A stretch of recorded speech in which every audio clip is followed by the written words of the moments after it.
Now, let us talk about names. In Africa, we have this saying that kids can cry for names. For those who do not understand, this is what happens. When a child is born, they will start crying without stopping.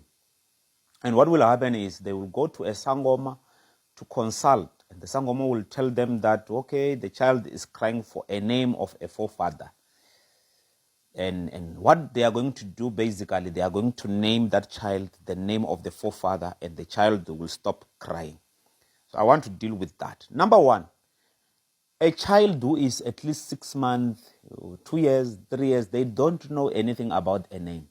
Therefore, they won't cry for something that they don't know. There is witchcraft happening, or there is a spirit, rather, that is looking for a way to enter the body of the child. So simply because a child cannot speak for, children cannot speak for themselves, the only thing they can do is to cry. But the truth of the matter is, crying of the kids, it's a sign that there is something wrong that is happening that the kids are not comfortable with. And you going to a sangoma, and a sangoma tells you that your grandfather is the one that is making the child, you are basically allowing spirits, not your grandfather, you are basically allowing spirits that once possessed your grandfather to live inside your child. And you are going to see all the failures of the grandfather now starting to follow a child, because you have allowed the spirits that once possessed your grandfather to live in your child. This is what in the Christian context we call it familiar spirit.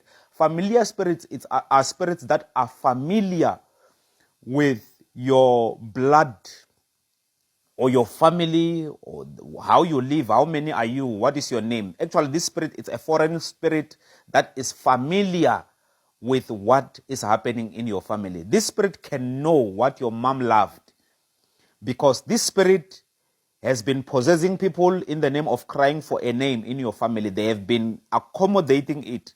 So at last, this spirit end up knowing what is happening. You will find in some families 5 people named after one name, in the name of our grandfather. But the truth is, you have extended, you have expanded that spirit to have more knowledge, because each and every 5 individual, when they are in the family, this one will know, this one will know.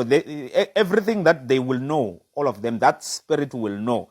So it comes as if when it comes as if this spirit, even when it comes to pretend to be one of your family members, it will look like it is your family members. But the truth is, it's not your family members. It's a spirit that once possessed your family members. Now it has legal right to come and possess. So familiar spirits are not our family spirits. They are spirits that were that are familiar with our traditions and religions and everything. And when they come, simply because, that's why even when they come in your dream, they will pretend to be your mother. They know the cat your mother left. They know the cow. They know whatever thing your mother left. They will come and pretend to be your mother, because they are familiar with what your mother had. They are familiar with what your father had. So even when they come, they don't come short of information. They come with full information, what you want to know. And they will give you that. And that will make you believe that you are speaking to your mother. Then, if it's our mother, why did we cry the day we heard that they passed on?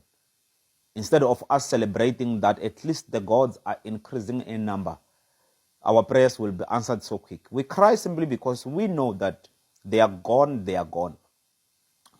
And we go around, we go about putting tombstone, rest in peace, because we wish them to rest in peace. Later, the very same people who cried for them and wrote rest in peace, we go back to them to cry for blessings. That is where I always say there's something wrong with African spirituality.